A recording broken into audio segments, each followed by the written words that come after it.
What's up? Two account IG problems that went live on the wrong one, and here I am. This is it. I'm here. I'm ready to rock. What's up? Over here. Hi again. Yeah, what's up? What's up, Nikki Fournier? What's up, just me, myself, and ein? Ooh, that's good. I don't know what ein means, but it's brilliant. Dear Misty Ann, hi. What's up, Janice? What's up, Alita? Susanna, Annalie, love you too. What's up, Teresa? What's up, Tracy? The conscious counselor, hello. Among the wolves. Addie Lee, what's up, what's up, what's up? Hi, in Dubai. What's up, John? How you doing? What's up, gratitude for food? I got gratitude for food too. Definitely. All right, so I want to start it off by saying I think, there's a line where we go from sort of unconsciously going through relationship in life. And, for me, that very much, I sort of was living the life I was taught to live. I did an undergraduate degree in finance, which I've never done anything to do with finance since. And I'll tell you, the reason I did that was because I was told that that would get me a good job and that I'd make a reasonable amount of money so that I could take care of a family and be a good provider. And, we're all sort of taught different narratives about what it means to be a good man, woman, person, and what that life actually looks like and what it's supposed to look like. And, we sort of unconsciously go through these. Like, we think, this is what I'm supposed to do with my life. And we do that with the job we're supposed to have, what our relationship's supposed to look like, what we're supposed to be like ourselves, how we're supposed to express, what we're supposed to talk about, what we're not supposed to talk about. And then there comes this moment where you realize that you can't do that anymore, where you realize that you just can't do that anymore. And I got to get rid of that person marketing because that was annoying. That you can't do that anymore. You can't keep going down this path you were taught to go down that isn't nourishing. Even though, what I find interesting about this is maybe you're taught that you need to buy more things or that you need to own a certain type of car or a certain type of house or a certain whatever. And you get those things and you're like, but I don't feel fulfilled. And maybe you're in a relationship that you don't feel fulfilled, right?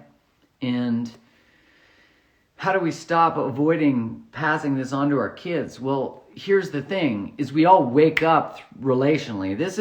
Listen, you can wake up in a ton of different ways, in tons of different ways. And all the ways you can wake up are moments of discomfort where you might think things like, I think there's more to life, or I feel like I don't feel fulfilled, or I can't keep going down this path, or I just went through a breakup and my world's rocked, or my relationships aren't working out, or I keep choosing the same types of people, or I keep feeling disconnected from myself. I feel numb. And all of those are moments to stop, to just stop and enter a space of self-inquiry, to just think to ourselves, why do I do what I do? To take this moment to actually be curious about ourselves and why we've chosen this life.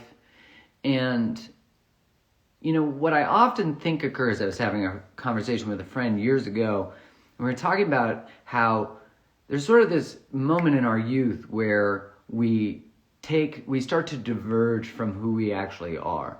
Right? We actually start to separate from our soul, from ourselves, and that's pretending to like things we don't like. That's being taught to be quiet when we're actually maybe loud, expressive, outspoken people. Maybe we were dancers and we were told not to dance. Maybe we got shamed for the sound of our voice, so we never sang again.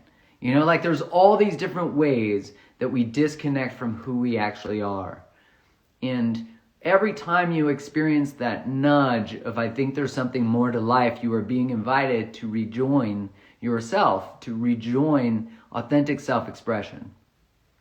And that's what started me on this journey was to know that I couldn't keep feeling disconnected from myself. I couldn't keep going down a path of a life that for some reason I didn't want, but I was taught to want. That's the part that's fucked up, is people then go, well, you should be grateful for what you have. And you're like, but I'm not. I want something else. I want something more. And I'm not going to shame you for that. I'm going to say there's something in that sauce. There's something in that feeling.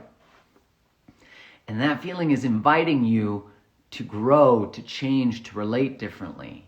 And so this is that journey back to ourselves, that journey back. And when I started to explore relationships, because that really was it, is I was in a relationship. I was engaged to someone who was really incredible. We were together for 5 years. It was just after college, which is insert story, right?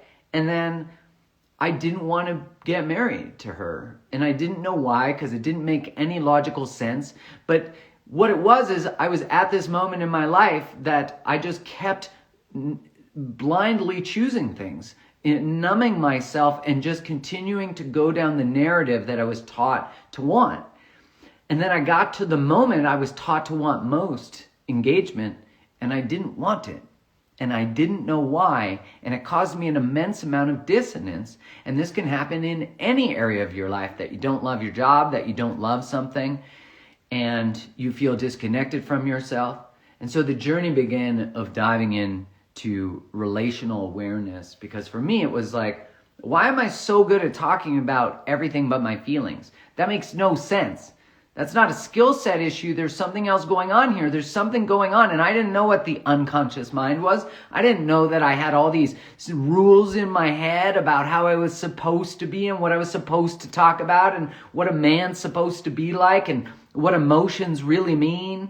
I had no idea. And the first day that I chose, when I said I don't want to be engaged anymore, and I ended that relationship, I was free. I felt free.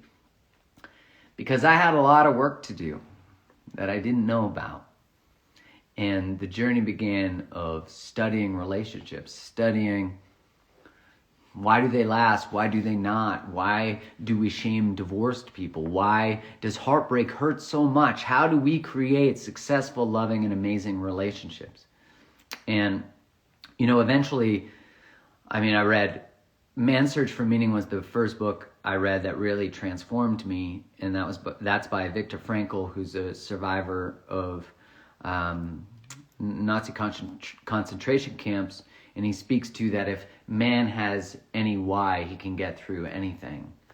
If you can find your why, as Simon Sinek talks about, which obviously also resonated with me too.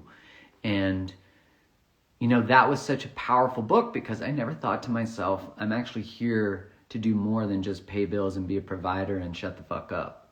I'm here for so much more. And I never thought about my purpose. And that would bring me to starting my Instagram. That would take me to starting writing. And it would eventually take me to Dr. Alexandra Salmon's book, Loving Bravely. I got to meet her through my good friend and the brilliant therapist, Vienna Farron, with Mindful MFT as her Instagram. And it brought me to Loving Bravely, which is it is the best relationship book that I've ever read in terms of bringing it all together. It's called Loving Bravely. The other book is called Man's Search for Meaning by Viktor Frankl. But this book, Loving Bravely, what I loved about it is that it brought together all the things I was sort of searching for in all these different places. You're like going out and wanting to learn about healthy boundaries and how do I process emotion and what is it about my story that matters? How do I learn from my story? And gosh, that's how the book kicks off. So excitedly enough, Dr. Alexandra Salmon is one of the best relationship teachers in the world. Like, she's incredible. When I found her work, I found language given to things that I didn't know could be translated in the way that she translates it. And so the reason that I wanted to create a book club with Dr. Salmon is because I've learned so much from her. And I was like, everybody needs to be exposed to Dr. Salmon. Like, she is incredible. So I'm so pumped up to have her here So we're going to jam a bit with Dr. Solomon because she's the jam. Dr. Solomon, are you here? See, no one shamed me for my voice, but it's not very beautiful. What's up, Dr. Solomon? Hi. Hello. How are you? I'm good. How are you doing? Good. I was loving kind of hanging out in the wings and listening to you preach. It's like so soul nourishing. Well, I think about all the ways in which we find rock bottoms and we don't know where to go and we don't know what to do. And it's really our invitation to so much more. And I feel like relationship is that invitation to taste the juiciness of life. And, it's not often that you can go to a place and sort of be nourished in all the aspects of relating. And that's why I love your book, Loving Bravely, because it really does that. Thank you. I mean, as you know, as you were talking about your journey, I was, of course, reflecting on my own journey and how that book at that moment in my life was such a powerful chance for me to integrate the things that lived inside of my head, the things that lived inside of my heart. And I'm so grateful for it. I mean, as you know, every Instagram post, I learn a bit more about myself. Every moment of rub or friction or tension with my husband, I learn more about myself and more about him. And so I think we are so at risk of fearing the hard stuff or fearing that self-reflection journey. And I know for both of us, our purpose is so much about making that journey inside as gentle as it can be, as powerful as it can be, and as rich as it can be. Because I don't know how we make meaning out of our lives without being willing to slow down and check in with ourselves about why is that the thought I have attached to that? Where did that belief come from? What is this emotion saying to me right now? I don't know how we live with the kinds of things we say we want, intimacy, meaning, connection, purpose, without being willing to do that self-reflection work. Yeah, if you're not willing to dive into your own heart, into your own matrix, into your own web, then how will you even allow someone else to explore it? It's like putting a flashlight on it for the first time. It could be someone who inspires us to shine the light on our stuff, who says like, here is a flashlight. I'd love to get to know more about you. And we're like, yeah, not going in there. Fuck that. Or, we might answer the call. And I think we often regret not answering the call in earlier relationships, in earlier opportunities. And our relationship ends and then we realize, had I just explored the way I handle conflict, had I just explored that thing about my childhood that I know was getting in the way, or that tenderness about my story, like in all of that, it just to me is so, I don't, until we've sort of begin to walk into that path and we start to see the richness in it and the knowledge, because let's be honest, those parts of our story and the parts we don't want to look at, they're making choices all day. Like right. They're the ones sending the text or not sending it. That's right. Or being sharp or being, and so we might as well get to know them and realize that they're just younger, protective versions of us that don't maybe necessarily have connective behaviors. You know what I mean? Yep. This is one of the pieces I was thinking about as you were preaching early on. I was thinking about, so much of my career has been tied to this course that I teach at Northwestern University that has been part of my life since I was a graduate student. So this course called Marriage 101 is older than both of our children, and it is older than my marriage to Todd, right? So I was building Marriage 101 with two of my mentors when I was in my very, very young 20s. And the belief behind that course, so the course was spearheaded by two of my mentors who were couples therapists who were probably then in their 40s or 50s. And they were just like, God damn, all day, every day, we're sitting with couples who are in infinite amounts of pain, who've been doing the same dance, having the same fight for years and years and years. What about prevention? What if we talk to people when they're 18, 19, 20 and teach them the tools, right? Because the field of relationship science, it's actually now a science. It's not just, you know, it's not just people's thoughts. Like there's research behind it. We know, right? We know. So what if we could teach that to people when they're really young? So fine. So we build Marriage 101, and it's obviously, I love it. I mean, you hear me nerd out and talk about all my stories. It's a precious part of my life. And what it means though, is that, you know, in the 21 years since, the thing I've heard 1,000 times is, I wish I'd had that course when I was younger. And so I think we have to hold on to two things at once. How beautiful that those of us who are doing this work are potentially sparing our kids some versions of pain. And yes, there are, you know, if we could have these tools early in our lives, beautiful.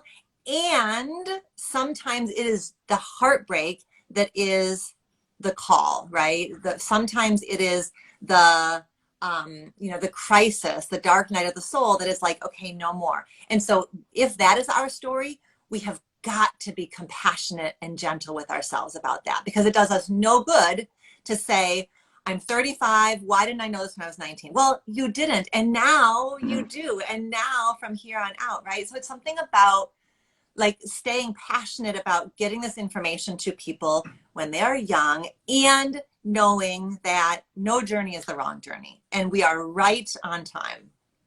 Yeah, wherever it finds us, you know, is the perfect time. Like I think about when I was 27 is when my engagement ended, and that's when I really started to think about these things. I never thought about them before. I thought that my girlfriend was often just needy. You know, I didn't realize that she had unmet emotional needs. And I'm like, why do you want to talk about the same shit all the time? Not realizing if we had got to the base of it, we wouldn't have had to talk about the same shit all the time. Yeah. And it's because I just sort of watched that narrative exist in society. Like women just want to talk, and men aren't good at talking about their feelings. And I thought to myself, like, what happens if I all of a sudden just claimed I am good at talking about my feelings? Like, what would that demand of me? It's so easy for me to escape by saying I'm not good at that, or I get this way, or I have this identity that's attached to underfunctioning, or I get to say this skill set doesn't exist, so we don't even have to explore something. And you know, when I hear you talking about like this moment of the dark night of the soul, as they sort of call it in the spiritual sense, is like this moment of like I've just hit the end. I can't do this anymore. Or I'm unhappy with my relationship, or I'm unhappy with my life or my circumstances or whatever it is. And that journey into relating, like you said, we can learn it. We should learn it really young. You know, we should, because it's the most essential thing. And unfortunately, our homes, and fortunately, I don't want to say it's always unfortunate, because it's definitely not. But like our parents never received that education. Our grandparents never received it. So it's all these people just like who are at points trying to just survive, that those relating skills just keep getting passed down until, as you said, one of us picks up a book, or picks up joins a book club like the one we have, and says, oh, I'm like actually ready to do this. You know what I mean? Absolutely. And it changes, you know, change one part of a system and you change the system. Right. So I love stories, you know, about, I read Loving Bravely, and it led me into a different kind of conversation with my father. And I saw him in a way I never could see him before. I saw him for the first time as my grandparents' son. And that gave me a kind of compassion for the fact that he moved the ball down the field, right? Like there are ways I could focus on all the ways he didn't do right by me, and that's all true. But when I look at how he was raised, through that lens, I can now that makes sense. It makes sense, and I can see how he didn't repeat exactly the same patterns. He transformed them a bit, but that when we change, it changes. You know, Terry Real has this beautiful quote, which is in the Loving Bravely book. You know, when we change, we spare our ancestors, and we change the course of the people who come after us, right? Like we just sort of change the entire cycle, both up the tree as well as down the tree. There's so much power in that, because we are so incredibly relational, that if one person changes the dance can't continue in the same form. Yeah, and I often think too, we sort of go, well, what the fuck? Why did my parents give me that or not give me that? Or why did I get handed this? And in that moment of compassion for, you know, sort of the belief that people are doing the best they can with what they have, and that not excusing anything, but rather giving context to something, that then we can say, well, I'm not going to stay, I will no longer stay in the cycles my family has stayed in. I will be the last emotionally unaware man in my family, or I'll be the last, you know, whatever it is. And that inspiration comes from the hitting the dead end, not having the skill set, that we know that that skill set is what takes maybe what would be seemingly a regular relationship and takes it into this next level of depth and intimacy. I think of Eli Finkel's book, The All or Nothing Marriage, who he's also a teacher at Northwestern, and how he talks about how marriages of today are better than they've ever been. You know, it's just that there's fewer of them. And I love that, because of course there's hope. No matter where you come from, you can learn. And your book, Loving Bravely, really does that. And, you know, I really, for you guys watching, if learning about this, and this is recorded, so don't worry, but if learning about what we're talking about is resonating with you and you're in that moment of, I'm ready to do something, I'm ready to learn more, or I'm ready to continue and dive deeper and broaden my knowledge, this is the chance. This book club is an awesome opportunity to be taught by one of the #1 teachers in the world. And her book, Dr. Salman's book, is incredible. And it's just this, I always feel like follow the breadcrumbs, because your book was a breadcrumb for me. It was like this other moment. And I mean, right away you talk about how it's not what happens in your story that's matter, it's how you tell the story of what happens. And that immediately is mind-blowing. And then, you know, you give practical, like, here's what maybe a challenging way of responding, or what is the word that you use? Like the connective? Or, yeah, there's intimacy promoting and intimacy blocking. Yeah, so I love that, because in all the moments where there's a teachable moment in the book, it talks about here's what an intimacy blocking behavior might look like, which, trust me, when you read the list, people, you'll be like, I've done that, because I've done them. And then we have intimacy promoting. And so there's practical tips, guides. How do you get from here's where I'm at to here's the relationship I'd really like to create? So if this is resonating, the link's in my bio. The book club starts on the 26th. I'm curious, Dr. Salman, what made you write Loving Bravely? Yeah, you know, I think in some ways it is a wound put to good use. So when I was little, like all teaching. I don't know if I've ever said it that way before, but like it's feeling really true. You know, when I grew up in an incredibly complicated family system. I grew up seeing the people I loved and relied on in lots and lots of pain. And I grew up feeling awfully helpless about that. And the thing that I knew, the thing I could kind of plant my flag in, the thing that felt most sturdy, is I felt smart. I loved school. I felt grounded and anchored and in control at school. And so school became my place. Study became my place, my comfort. I created this thing in elementary school that I called preventative homework, which was like you finish your homework and then you just do some things that might come up in class the next day. I never did that. That's for sure. Yeah.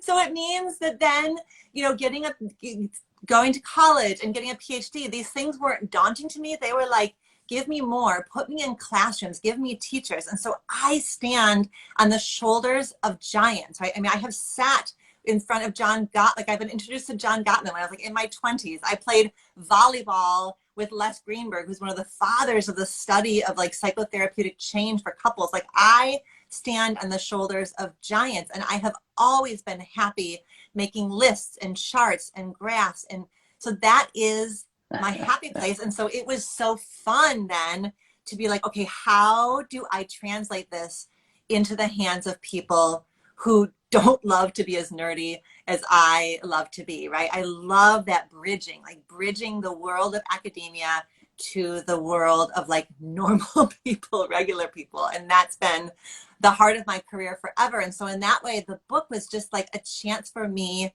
to express in the way I love to express. And so throughout each of the 20 lessons, so the book is a journey into self. It's about the self in relationship. So you can read this book whether you're 18 or 85, whether you are single or dating or married or divorced. So it's not whether you are queer or straight, like any of those locations, any of those developmental stages, because it's about the self, like what gets activated and stirred in you. I always say that romantic love is like shaking a snow globe, right? So as you were saying before, like you may very well have your house in order. You have your job and your car and you're this and you're that, but then you fall in love and you feel like which way is up? Like what the fuck is going on? And so, and that's what it is, right? And so through this book, it is a journey into yourself to understand your relationship to relationships. And so there's research and theory, but then it's always applied. So it's like research, theory, story, and then how about for you? So the book is like a curriculum, and then the book club is like we're all going to go through this together. And for even though it's about the self, what I love so much about the book club that we've created, and I will be forever grateful for you making this space with me for a community like this, is this work is just, it's just better to do it in community, right? It's just better. It's about me, but it's about we. And so, as you said before, we wake up relationally and we heal relationally. Yeah, and so much of what I find so powerful about a community is we're like, we have this internal dialogue. I'm the only one who's been through this. I'm the only one feeling this way. In a lot of ways, I remember hearing Francis Weller say this, that a lot of our pain is narcissistic, in that it sort of isolates us from other. It says, I must suffer alone. And so it becomes more isolating. It just like begets more loneliness, begets more pain, as opposed to when we're in group, like we are on this live, there's this recognition that I'm not the only one. There's this recognition that although my pain is uniquely mine, it's shared in the human experience. In that, you know, I was listening to a guy the other day, that crazy Navy SEAL, I forget his name, who like runs 100-mile races and all the things. He's quite inspiring. But he was saying, like, whenever you meet someone who seems like they got their shit together, they're just better at hiding their shit. And I thought, isn't that so true? So when you're in a group, in a community learning, yeah, David Goggins, that's who it is. If you don't want to buy the book, you can do the book club without the book. So that's the beauty of it.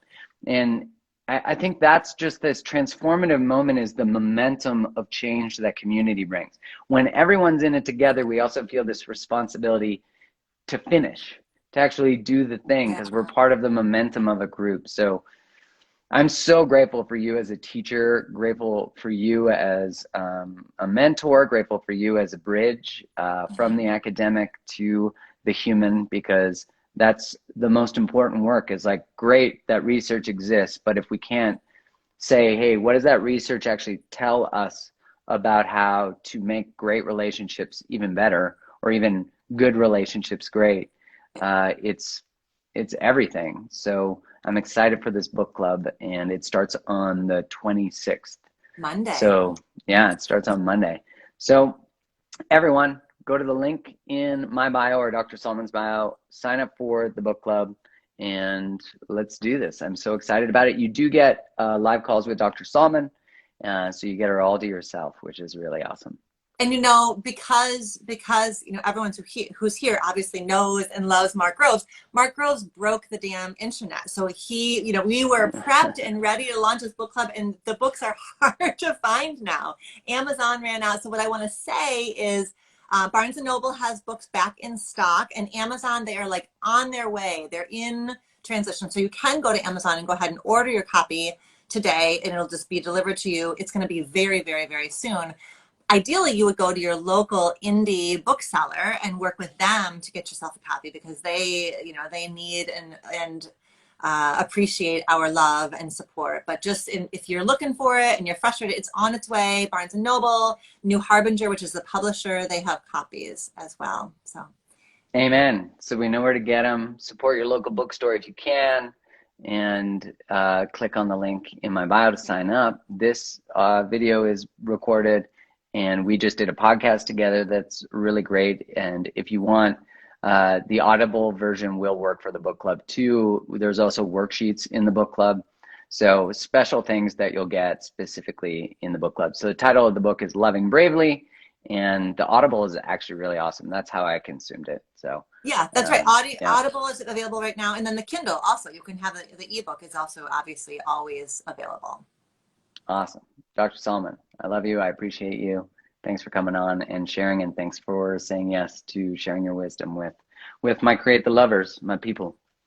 I love you as well. It's so great to be with you.